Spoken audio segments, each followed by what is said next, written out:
Hi friends, అందరికీ నమస్కారం. ఈరోజు నేను ఒక ఇంపార్టెంట్ విషయాన్ని అయితే షేర్ చేసుకోవాలనుకుంటున్నాను. మన విజయవాడలో హార్ట్ ఆపరేషన్స్ అయితే ఫ్రీగా చేస్తారంటండి. ఆంధ్ర హాస్పిటల్లో నవంబర్ 28వ తేదీ నుండి డిసెంబర్ 5వ తేదీ వరకు ఇంగ్లాండ్ నుంచి వస్తున్న 8 మంది వైద్యులచే 18 సంవత్సరాలలోపు చిన్నారులకి ఉచితంగా గుండె ఆపరేషన్స్ అయితే చేస్తారంటండి. వివరాలు, ఫోన్ నెంబర్లు అన్నీ పై పాంప్లెంట్లో అయితే పొందుపరిచారు.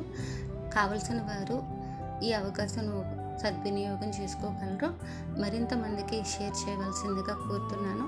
నా వంతు ప్రయత్నం అయితే ఇది చేస్తున్నా. మీరు కూడా మీకు తోచిన విధంగా షేర్ చేయగలరని ఆశిస్తున్నాను. Thanks for watching.